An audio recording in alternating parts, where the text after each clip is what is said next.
নমস্কার বন্ধুরা, ঐশিত কিচেনে সবাইকে জানাই স্বাগত। প্রতিদিনের মতো আজ আমি একটা নতুন রেসিপি নিয়ে চলে এসেছি। আজ আমি বানাবো খিচুড়ি। বাড়িতে শুধুমাত্র দুটো ডিম আর মসুর ডাল আর বাড়িতে থাকা চাল থাকলেই বানিয়ে ফেলতে পারবেন অপূর্ব স্বাদের খিচুড়ি। এই খিচুড়ি একবার বানালে আপনারা বাড়িতে আবারও বানাবেন। প্রথমেই আমি গ্যাসে কড়া বসিয়ে দিলাম, তারপর এর মধ্যে দিয়ে দিলাম সরষের তেল। এই তেলটাকে খুব ভালো করে গরম করে নেব। তেলটা গরম হয়ে গেছে, এর মধ্যে দিয়ে দিলাম হলুদ গুঁড়ো। এরপর দিয়ে দেব ফুলকপি। ফুলকপিগুলোকে আমি একটু গরম জলে রেখে দিয়েছিলাম। জলটা যেই একটু ফুটে উঠেছে তখনই আমি নামিয়ে রেখেছিলাম কপিগুলোকে। তাই এই সময় লবণ দেব না। লবণ যদি দিই তাহলে ফুলকপি দিয়ে প্রচুর জল বেরোবে। শুধু হলুদ দিয়েই ফুলকপিগুলোকে আমি ভেজে তুলে নেব।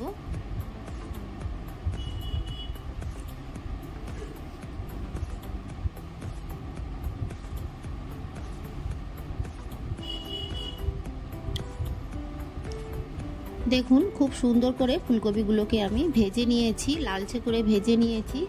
এই কপিগুলোকে আমি তুলে নেব।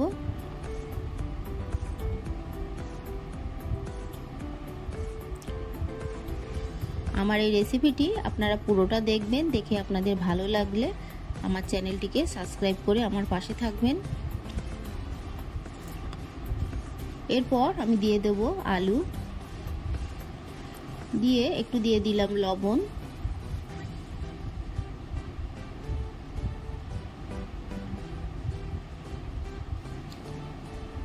এরপর দিয়ে দেব হলুদ গুঁড়ো।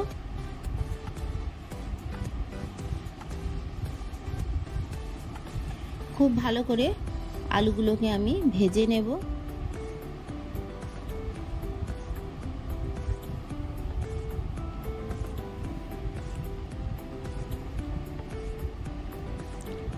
আলুগুলো দেখুন ভাজা হয়ে গেছে, আলুগুলোকে আমি তুলে নেব। এরপর ওই তেলের মধ্যে দিয়ে দেব দুটো ডিম। আমি দুটো ডিম দিয়ে খিচুড়ি করছি, আপনারা চাইলে আরো বেশি করে দিতে পারেন। বেশি করে দেবেন, বেশি খিচুড়ি বানালে ডিমটাও একটু বেশি করে দেবেন।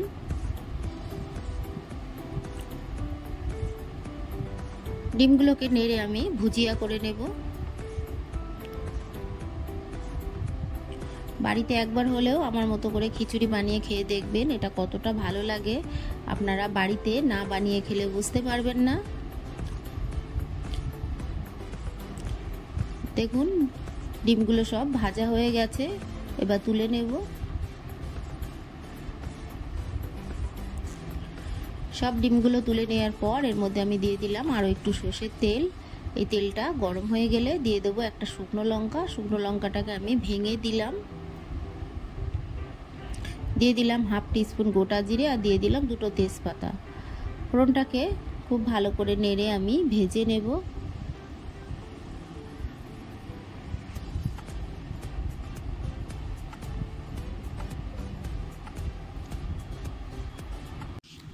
ফোড়নটা ভাজা হলে আমি এই সময়ে দিয়ে দেব কুচানো পেঁয়াজ। আমি একটা বড় সাইজের কুচানো পেঁয়াজ দিচ্ছি, আপনারা ছোট সাইজের পেঁয়াজ হলে দুটো দেবেন। পেঁয়াজটাকে দিয়ে খুব ভালো করে আমি কিছুক্ষণ নেড়ে ভেজে নেব।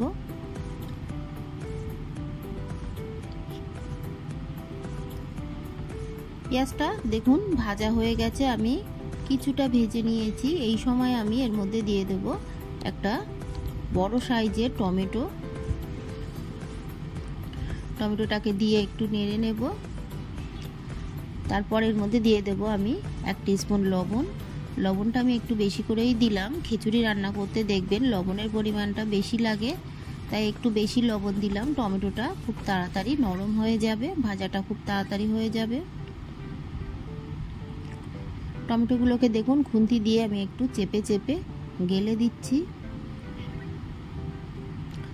পেঁয়াজ টমেটোটাকে আমি খুব ভালো করে ভেজে নেওয়ার পর এখানে দিয়ে দিলাম আদা রসুন বাটা। তবে আদার পরিমাণটা একটু বেশি দিয়েছি আর রসুনের পরিমাণটা কম দিয়েছি। দিয়ে খুব ভালো করে আমি একটু নেড়ে নিচ্ছি। আদা রসুনের কাঁচা গন্ধ না যাওয়া পর্যন্ত আমি এইভাবে নেড়ে নিয়ে তারপর এর মধ্যে দিয়ে দিলাম অল্প একটু জল, কারণ আমি এই সময় গুঁড়ো মশলা দেব। 1 টিস্পুন দিয়ে দিলাম জিরে গুঁড়ো, তারপর দিয়ে দেব 1 টিস্পুন ধনে গুঁড়ো, দিয়ে দেব লাল লঙ্কার গুঁড়ো, আপনারা যেমন ঝাল খান সেই মতোই দেবেন। দিয়ে দেব অল্প একটু কাশ্মীরি লঙ্কার গুঁড়ো কালারের জন্য, দিয়ে দেব হলুদ গুঁড়ো, দিয়ে খুব ভালো করে আমি একটু নেড়ে নিলাম। তারপর আমি এর মধ্যে আরও একটু লবণ দিয়ে দিলাম, দিয়ে ভালো করে মশলাটাকে কষিয়ে নিলাম। একটু দিয়ে দিলাম গোলমরিচ গুঁড়ো, 1/2 টিস্পুন গোলমরিচ গুঁড়ো আমি দিলাম, দিয়ে খুব ভালো করে কষিয়ে নেওয়ার পর আগে থেকে চাল ডাল আমি খুব ভালো করে ধুয়ে রেখেছিলাম, সেই চাল ডালটা দিয়ে দিলাম। চাল আর ডাল আমি সম পরিমাণে দিয়েছি। খুব ভালো করে একটু নেড়ে নেব, কয়েক মিনিট এইভাবে একটু নেড়ে নেব।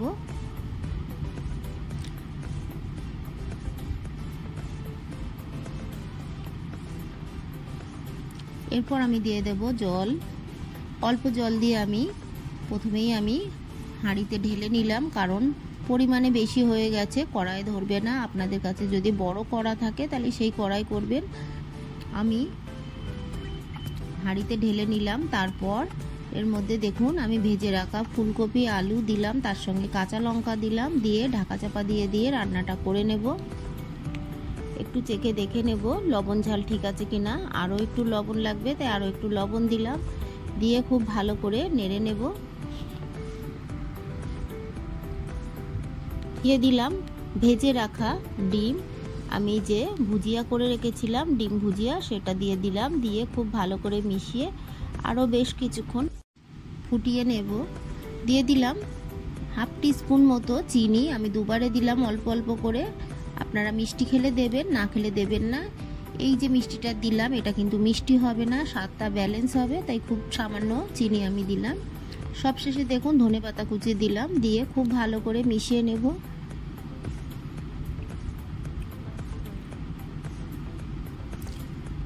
এরপর আমি এর মধ্যে দিয়ে দেব 1/2 টিস্পুন ঘি, খুবই অল্প ঘি আমি দিয়ে দিলাম, 1 টিস্পুন মতো ঘি হবে। আপনারা চাইলে দেবেন, না চাইলে দেবেন না, ঘিটা অপশনাল। এরপর দিয়ে দেব সানরাইজের শাহি গরম মশলা, দিয়ে খুব ভালো করে আমি মিশিয়ে নেব।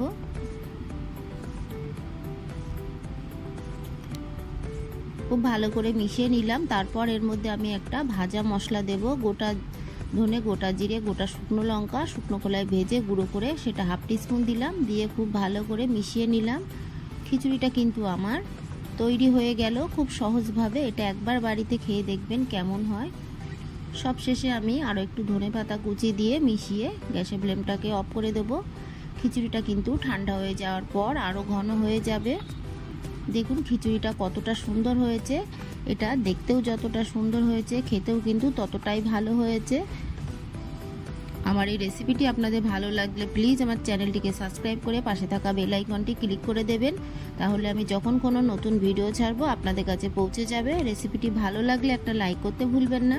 রেসিপিটি কেমন লাগলো আমাকে কমেন্ট করে জানাবেন। ভালো থাকবেন, সুস্থ থাকবেন, আবার দেখা হবে পরের ভিডিওয়ে। পুরো ভিডিওটা দেখার জন্য সবাইকে জানাই অসংখ্য ধন্যবাদ।